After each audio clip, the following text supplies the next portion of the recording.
nós estamos papiando de havengebouw, situado na Aamschutterstraat. É um edifício que não firma para começar com ele em 1936 e ele vai realizar e terminar em 1938. Então, um edifício bastante bom.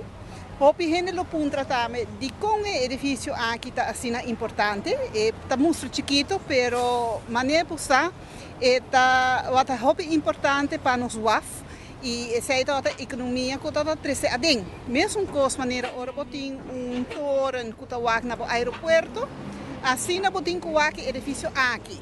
Está bo baken que está wak ora barco nang bing adem. Essa é a chama é haven kantoor.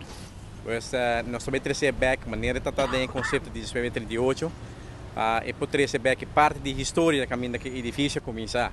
Também tem hobby quebramento do slope working e para dentro do edifício nós lo cambiar ele para acomodar mais hobby office o cantor não que é possível para fazer isso aqui mirando que um edifício chiquito e mirando que o bestemming que o governo que hinca dentro nós bem com um conceito de poner séries mandaram para de glass completo, dus praticamente transparente. Pois, se não cambio não que para fora, vou ver back com a tratanda, já 2038 hora com nada para ele e com ele vai vir para dentro uma parte mais antiga, mais moderno sim, pero trata trazer o ambiente back de lo qual está de passado. O trabalho tá trabalho que vai estar mais ou menos 8 lunas de trabalho.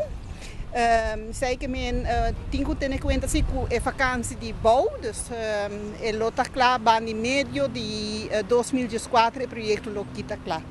E sunku agora o projeto está Albo Aruba NV, nanta uma companhia de construção que tem hopi ervaring kaba com os monumentos nan, dus met tour confiança que nan lo realizar bom produto, que manem tem costume de ganhar de nan.